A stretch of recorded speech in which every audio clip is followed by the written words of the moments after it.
Oh, this may be the last day of the season for a picnic here in Lyndeborough, New Hampshire, Ray. Yeah, I mean, it's getting colder, and a lot of the leaves have already dropped. Still, Purgatory Falls is a pretty spot. That it is. The falls are gorgeous coming down those rocks into the brook below. All right, so what's on the menu? Okay, check this out. This is my Nana's recipe for Boston baked beans. Oh, man, they look delicious. Yes, sir, and a fitting meal for this spot, too. Why is that? Because it was right here that they say some clergy once experienced a meal of beans cooked and served by the devil.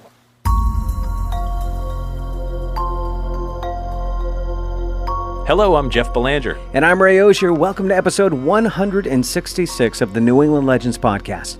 If you give us about 10 minutes, we'll give you something strange to talk about today. We appreciate you joining us on our mission to chronicle every single legend in New England, one story at a time. And we don't just do that through this weekly podcast. No, there's also the New England Legends television series on PBS and Amazon Prime. And our Halloween special episode, it just went live. You can watch it on Prime right now, as well as our other episodes. In the Halloween special, we explore the haunted Bowman Mansion in Vermont, Edith Wharton's The Mount in the Berkshires of Massachusetts. We dive into the origins of this amazing holiday, and we explore why we love to be scared. Please give it a watch as soon as you can. We'd also like to thank our Patreon patrons who help us do what we do. Yes. These legendary people kick in just $3 per month, though some choose to give more because, well, they're amazing. Yeah. And they get early access to new episodes, plus bonus episodes that no one else gets to hear. They help us with our hosting, production, and promotion costs. So, thank you. If you want to become a bigger part of the movement, head over to patreon.com/New England Legends to sign up. So I guess with an ominous name like Purgatory Falls, we shouldn't be too surprised that the devil isn't too far behind. Well, as we've learned over the years, Jeff, the devil has left his mark all over New England. Yep. So, of course, he's been here in New Hampshire as well. So Purgatory Falls is actually a series of 3 waterfalls that run along Purgatory Brook. The brook stretches a little over 5 miles from the upper falls in the north down to where it dumps into the Souhegan River in the town of Milford in the south. Back in the early 1900s, these falls and the surrounding lands were a popular tourist area. There was a dance hall, picnic areas, bowling, and hiking trails that followed the falls. At some point, as many as 2,000 people would gather here at once for celebrations and holidays. It's the Upper Purgatory Falls where we find 2 formations in the rock where they say the devil left a mark that can still be seen today. All right, well, that's weird. There's a large impression, almost the size of a bathtub in one rock, but really deep. And a few feet away, there's a much smaller, almost half-oval type of impression. That is exactly what we're looking for. And to find out how they got here, let's head back to 1788 and set this up. It's October of 1788, and these are the earliest days of the town of Lyndeborough. That's right. This town was only incorporated a few decades ago. And this is very much an agricultural town. I mean, there's blueberries and strawberries, apple orchards, and of course, maple syrup. By all accounts, this is small town New England. These folks are farmers, they go to church on Sunday, but one day in the fall, a rather dashing gentleman arrives in town. His fine clothes, his fancy cane, his hat, all make him look like he'd be more at home at some London high society luncheon as opposed to the simple streets of Lyndeborough. There's definitely something strange about this gentleman. The downtown of Lyndeborough, if you can call it that, is really just a few cross streets, but there's the meeting house, and this gentleman seems pretty interested in this building most of all. He approaches 3 ministers gathered near the building. Good day, gentlemen. I've come a great distance because I've heard so much about your Sunday meetings. The ministers seem flattered, if not a little confused. Right, the ministers are used to catering to the spiritual needs of their small town. They're also farmers when they're not preaching, so it's not like people come from far away to hear them speak. Still, the strange gentleman continues his flattery. I would like the honor of talking scripture with you over lunch. The 3 gathered ministers smile and say thank you, but there's no need. The stranger is welcome to join them for service this coming Sunday. No, I won't hear it. I make a wonderful baked beans that you must simply try. The 3 ministers finally agree to take the strange gentleman up on his lunch offer. I mean, what minister can resist a bean supper? Perfect. We shall meet on the morrow at a pretty spot by the lovely falls in your town. The ministers know the spot well and agree. The following day, noon approaches, and the men hike up the trail by the brook.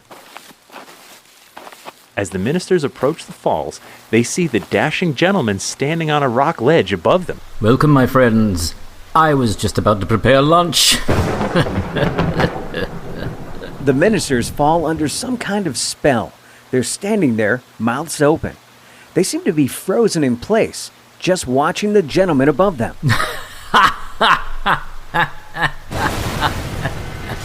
Fires from the depths of hell are now shooting up through the rock where the gentleman is mixing the beans. Still, the ministers are just staring. If they can comprehend what's going on, I'm sure it's now clear exactly who this dashing gent really is. The devil has come calling to Lyndeborough. The fires of hell are cooking the beans pretty quick. But the flames are so hot, the rock is starting to melt around the devil's bean pot. And look at the devil's bad foot. Oh man, it looks like his cloven hoof is sinking into the rock. The intense heat has turned the rock molten, and the devil and his bean pot are slowly sinking. And suddenly, the beans explode, shooting out in a firework-like rain of legumes. Hell's fires stop, and the devil is gone. Covered in beans and blinking in disbelief, the three ministers regain their composure at what just happened. Ray, you have some beans right there on your face, too. How do they taste? Not good. I guess the devil isn't a good cook. And that brings us back to today. If we head up the hill a little bit, we can still see the bowl-like impression that's about 10 feet deep. It's almost like an oval-shaped column straight down. Right. This is what they call the devil's bean pot. And just a few feet behind that... Oh, I see it. It almost looks like a triangular cloven hoof print. And that would be the devil's footprint. Which makes this the third devil's footprint we've covered. That's true. There's the devil's footprint in Manchester, Maine, and the devil's footprint in North Kingston, Rhode Island. Old Scratch gets around in New England, doesn't he? It was August of 1889 that H.A. Hutchinson turned this land that he owned into a formal picnic area. For the next 30 years, this became a pretty popular spot. The falls are pretty, the air is clean. Who wouldn't want to spend the day here? Yeah, I agree. And with so many people walking by, these two depressions in the rock really beg for an explanation. You can't miss the devil's bean pot. It really sticks out. And the footprint is also pretty clear.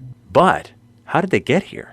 Obviously, the devil came here to cook baked beans and melted the rocks. Right. Add to that the name Purgatory Brook and Purgatory Falls, and you have two Catholic boys like us just a little nervous.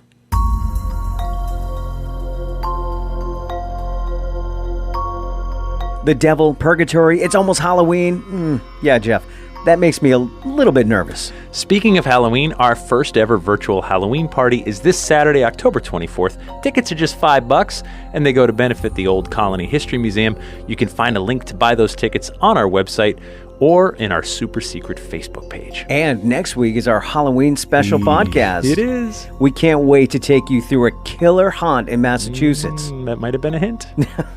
Be sure to download our free New England Legends app, and also please tell a friend or two about our show or post reviews. How about this? And post reviews. Yes. We do appreciate it. We'd like to thank Michael Legge for lending his voice acting talents this week. Not the first time he's voiced the devil for us. And our theme music is, of course, by John Judd. Hi, this is John Gately from Framingham, Massachusetts. Until next time, remember, the bizarre is closer than you think.